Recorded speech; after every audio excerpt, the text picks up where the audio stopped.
በዚሁ አጋጣሚ ጎንደር ነበርኩ ብያችኋለሁና ጎንደር መታከም አለበት። የመስቀል የጥምቀት በዓል ምንም ጥርጥር የለውም። የዘፈን ጭፈራው መቆም መቻል አለበት። ግን በአካባቢው ላይ ሆነን ደግሞ እንዳየን ሰው እውነትን መመስከር መቻል አለብን። ካሜራው ማሳየት የፈለገውን የ3 ደቂቃ ወይም የ5 ደቂቃ የቲክቶክ ቪዲዮ ሰርክል አካባቢ የነበረውን የሙዚቃ ጭፈራ አጉልቶ አሳየ እንጂ ከዋዜማው ጀምሮ በላይቭ ስርጭቶቻችንም ጭምር ስንሰራ ነበረ። ውዳሴውን፣ ዝማሬውን፣ ምስጋናውን፣ ቅዳሴውን ያንን ያላዩ አይኖች 3 ደቂቃ የተለቀቀችን ቪዲዮ ብቻ አይቶ የጎንደርን ስም ማንሳት አግባብ ነው የሚል እምነት የለኝም። ምንም ጥርጥር የለውም። ለጭፈራ መሆን መቻል የለበትም። አስተዳደሩም ማየት መቻል ያለበት ነገር አለ። የሚጠራቸው የቲክቶክ ዋቴቨር እኚህ ነገሮች ማስታወቂያው በሌላ ጎኑም ቢሆን ሃይማኖታዊ አከባበሩ እንዳለ ሊቀጥል ይገባል የሚል አስተሳሰብ አለኝ። ምንም ጥርጥር የለው። ግናስ እዛች አደባባይ ላይ ከታየው ጭፈራ በላይ ከአደባባዩ እስከ ጥምቀተ ባህሩ ከአደባባዩ በኋላ እስከ ታቦት መግቢያዎቹ መዳረሻዎቹ ድረስ ያሉ ዝማሬዎችንም ማየት ነበረብን። ያንን ያስተላለፉ ሚዲያዎችን የተመለከታችሁ ስንቶች ናቸው? የሊቃውንት መፍለቂያ እኮ ናት። ሌሊቱን ሙሉ ሲቀኙና ሌሊቱን ሙሉ ቅዳሴውን፣ ማህሌቱን፣ ሁሉን ነገር ስርዓቱን፣ ወረቡን ሲያቀርቡ የነበሩ ሊቃውንቶች ነበሩ። እነሱንም ብናይ በጣም ጥሩ ነበር። ጎንደር እኮ አስገድዳ ሹመኞቹንም አዘምራለች። የመንግስት አመራሮቹን አላያችሁም ሲዘምሩ? ያም በበጎ መልኩ በሃይማኖት ቦታ በእምነት ቦታቸው ላይ መቆም በሚፈሩበት ጊዜ ዛሬ ላይ ሹመኞቹ የመንግስት አመራሮቹ እኮ ቆመው ዘምረዋል። ይህም እንደ በጎ ነገር መታየት መቻል አለበት። በደንብ መታየት አለበት። በጎንደር ጥምቀት ልዩ ነው።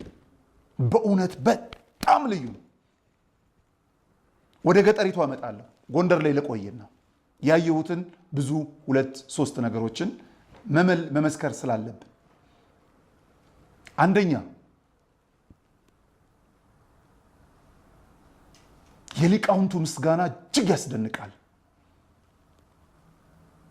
ጸበሉ ከመባረኩ ጋር ተያይዞ ቅዳሴው መጠናቀቁን ተከትሎ ሌሊት ነበረ ሹመኞቹ ከክቡር ፕሬዝዳንቱ ጀምሮ እስከታች ያሉ አመራሮች የተገኙት በቦታቸው ብፁዓን አበው ሊቃነ ጳጳሳትም ጭምር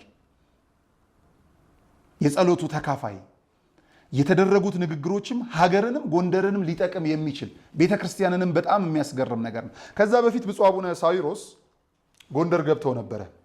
ጎንደር መግባታቸውን ተከትለው እንግዲህ የተለያዩ ፍራቻዎች ነበሩ፣ በጣም በብዙ እንግዲህ ህዝቡ ላይቀበል ይችላል ዋቴቨር እንዲህም አይነት ነገሮች ነበሩ። በራሳቸው በብፁዕ አቡነ ሳዊሮስም ደግሞ መሄድ አልፈለግኩም ነበረ ብለዋል። በብዙ ምክንያት ሊሆን ይችላል እንግዲህ የተናገሩት። ሆኖና አይተን የተመለስነው ግን በጣም አስደስቶኛል። ብፁዕ አቡነ ሳዊሮስ ጥር 14ን በተመለከተ ያጠፉት ወይም ያደረጉትን ድርጊት ወቅቱን ጠቅሰን ጥፋታቸውን እንዳወራን ሁሉ አሁን ላይ ደግሞ የሰሩትን እያደረጉ ያሉትን መልካም ነገሮችንም መዘርዘር አግባብም ክርስትናም ስለሆነ ጎንደር በፍቅር ተቀብላ በሚያስገርም ፍቅር እንግዶቿን ሸኝታለች። የጠብ ግድግዳንም ጭምር አፍርሳለች። ጎንደር በጣም የሚያስገርመኝ ይህች ሁሉ ነገር ያለባት ምናልባት ጥቂት መሰረተ ልማት የጎደለባት እሷን ልናሟላለት ከቻልን ታሪክ አላት፣ እውነት አላት፣ ፍቅር አላት፣ ሀብት አላት፣ ሰው አላት። ደግሞ መንግስት ትችልበታለች። ብፁዕ አቡነ ሳዊሮስን በክብር ነው የተቀበለችው በጣም በሚያስደንቅ መልኩ እና የመምጣት ፍላጎት አልነበረኝም። የጉባኤ ቤቱን ሲጎበኙ ነው ይሄን የተናገሩት። መንበረ መንግስት መድኃኔዓለም ቤተክርስቲያን ላይ ጉባኤ ቤት እነ ሊቀ ሊቃውንት እዝራ የሚያስደንቁ አባት ናቸው። የሚያስገርሙ የሚናገሩት ጠብ ማይል ድንቅ አባት። እነሱን የመሰሉ አባቶች ስለሰጡ እናመሰግናለን። ብፁዕ አቡነ ሳዊሮስን በእንግድነት አስቀምጠው በግልጽ የሚነገረውን በግልጽ በድብቅ የሚወራውንም ቅኔ ጨምረውበት በደንብ አውርተው ያንንም ቅኔ አብራርተው ፈተው ተረርተው አቡነ ሳዊሮስ መጨረሻ ላይ ማጠቃለያ በሰጡት እኔ መምጣት ፍላጎት አልነበረኝም፣ መጥቼ ባየሁት ነገር ግን ደስተኛ ነኝ። መምጣት የሌለባቸው የፈሩት ደግሞ አንደኛው ብፁዕ ቅዱስ አባታችን ባጋጠማቸው መጠነኛ ህመም ሰርጀሪ እንደተሰራላቸው ሚዲያ ላይ እየሰማን ነውና ያንን ተከትሎ በጃልሜዳ መገኘት አይችሉም። ስለዚህ ቢያንስ ጠቅላይ ስራ አስኪያጁ በጃልሜዳ መገኘት ስለነበረባቸው ያንን መሸፈን እንዴት ይቻላል በሚል ከብፁዕ አባታችን ብፁዕ አቡነ ዲዮስቆሮስ ጋር በመነጋገር ብፁዕ አቡነ ዲዮስቆሮስ ወደዚህ፣ ብፁዕ አቡነ ሳይሮስ ደግሞ ወደ ጎንደር። ይሄ ሲደረግ ግን የከተማ አስተዳደሩ ያደረገው ጥረት የሚገርም ነው። ክብርት ወይዘሮ ደብሬ እንዲሁም ክቡር አቶ ቻላቸው የከተማው ከንቲባ በጣም ነው ማመስገን የምፈልገው። ፖለቲካ አይደለም የተሰራው፣ የጠብ ግድግዳን ነው ያፈረሳችሁት። እንደ ሀገርም በሃይማኖት በኩልም ያሉትን መገፋፋቶች ናቸው ሰንጥቃቸው የመጣችሁት። ስለዚህ ከሊቃውንቱ ምናልባት አንዳንድ ነገር ሊገጥም ይችላል ብለን አስበን ነበረ። ችግሮች ቀረቡ፣ ነገሮች ተነገረ።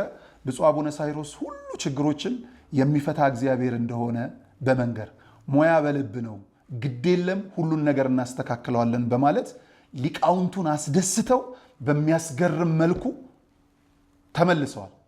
በዚህ ሂደት ውስጥ ብፁዕ አቡነ ሳይሮስ የጎንደርን ሊቃውንት ጸልዩልኝ ብለዋቸዋል። እግዚአብሔር በመልካም እንዲመራኝ በጎ ስራን ለቤተ ክርስቲያኗ እንድሰራ በጸሎታችሁ አግዙኝ። በጣም የሚያስገርም። ዛሬ ላይ ቴዎሎጂያን ያስፈልጉናል፣ የቴዎሎጂ ዩኒቨርሲቲን በደንብ ያስፈልገናል። ግን ከዛ በፊት የሚቀድመው ይሄ የጉባኤ ቤት ነው። ስለዚህ ያ ጉባኤ ቤት በአመት 1 ሚሊዮን ብር ብቻ ነው የሚመደብለት። ያሳዝናል። የወር ወጪ እንደማለት ነው። ስለዚህ እነዚህና ሌሎች ነገሮች ባለፈውም ደግሞ ጥምቀት ላይም ተገኝተው ያስተላለፉትን መልእክት በማስከተል ጥምቀትን በጎንደር ማክበር እንደ አንድ ቤተክርስቲያኒቷ ሕግም አድርገን ልንይዘው እንችላለን የሚል ሀሳብን ሰጥተው መላውን ክርስቲያንም አስደስተው የጎንደርንም ሕዝብ እንደዚሁ አመስግነው የተመለሱበት የጠብ ግድግዳ የፈረሰበት ስለሆነ እጅግ በጣም ደስ ያለኝ ትልቅ ሃይማኖታዊ መስተጋብርም የታየበት ፖለቲካዊ ስራ የተሰራበት ስለሆነ ለእኔ ደስ ብሎኛል። ክርስቲያኖች በአንድ መቆም ስላለብን ቤተክርስቲያን አንዲት ስለሆነች ያ የተደሰትኩበት ነው። እግዚአብሔር አምላክ በእድሜ በጤና ይጠብቃችሁ። በጎ ስራን ለቤተክርስቲያን የምትሰሩበትን እድሜ ያርዝምላችሁ። መልካም ስትሰሩ መልካም ነው ብለን እንገልጣለን። ይሄ ሁሉ የሆነው ግን ምንድን ነው ብለን ስናስብ ይህች ፍቅር የምታውቅ ሀገር በፍቅር እንግዶቿን ተቀብላ በፍቅር ስለሸኘች ነው። ሌላ ምንም ነገር ፍቅር ነው የሰጠችው ለእንግዶቿ። ፍቅሯን አሳየች፣ ፍቅሯን ቀመሱ፣ በፍቅር